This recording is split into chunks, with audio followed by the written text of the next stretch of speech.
Hi, my name is Jordan Shyi and I use he, him pronouns. Thank you for taking the time to review and consider this proposal to present at South by Southwest EDU.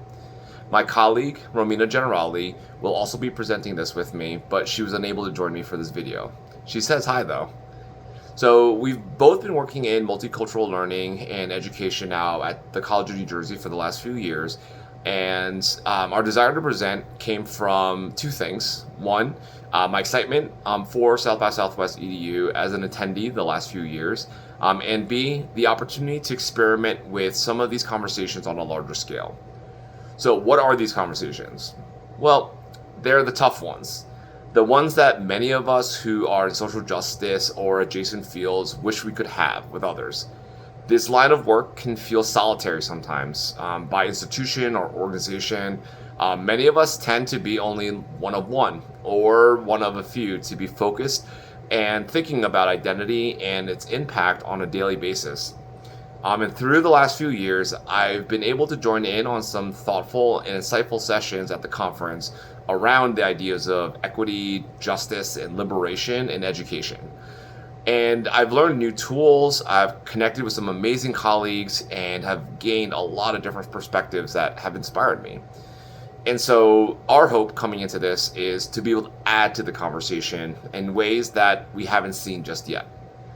So more recently, we are seeing the burnout rate in these types of roles increasing as a lot of professionals are leaving higher education and education institutions to go into consultancy, self-employment, or they're leaving the public education sector entirely to pursue private opportunities.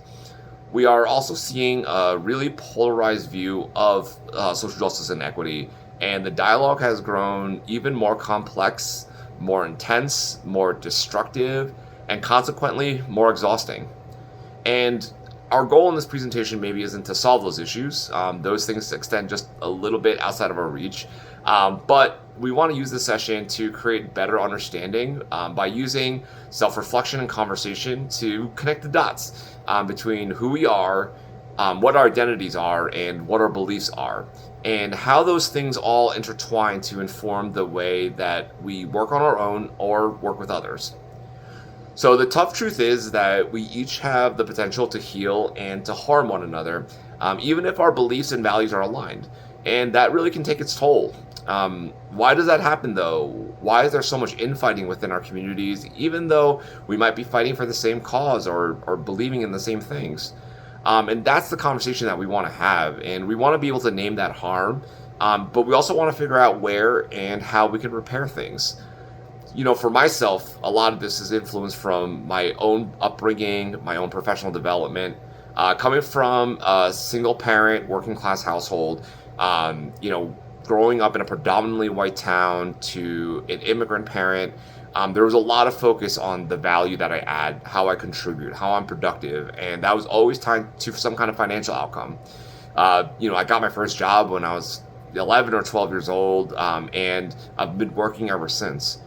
When I first started working full-time, I had a really, really difficult time separating the students that I supervised from their humanity and how they contributed in the workplace.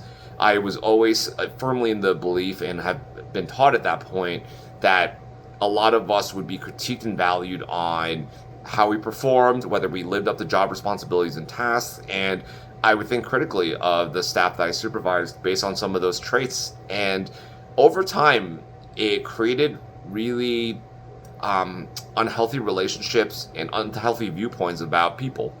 I started to see students more as workers than people. And it took time. It took therapy for myself. It took conversations in social justice spaces. And for me, the dot connecting came in the form of, how do I start to see students as valuable contributors regardless of what they actually contribute, regardless of how good they think they are at something or how bad they think they are at something? How do I just believe in them as a person and go from there?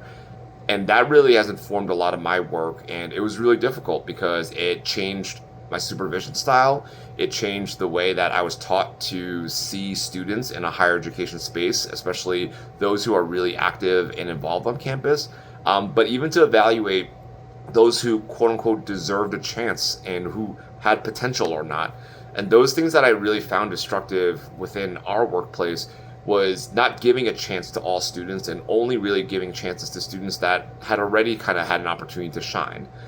And so it took a lot of time to work through those things, but again, it took a lot of energy from people who knew this work more than me, people who wanted to help me learn a little bit more self-perspective and a little bit more humility.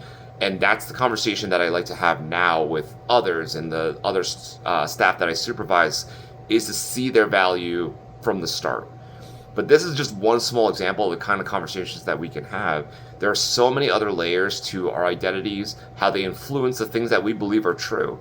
And that's why one of the frameworks that we're using in this session is called subjective truths, because there are some things that we have been taught and really internalized to believe to be a full-fledged truth, when deconstructed a little bit, it doesn't hold up.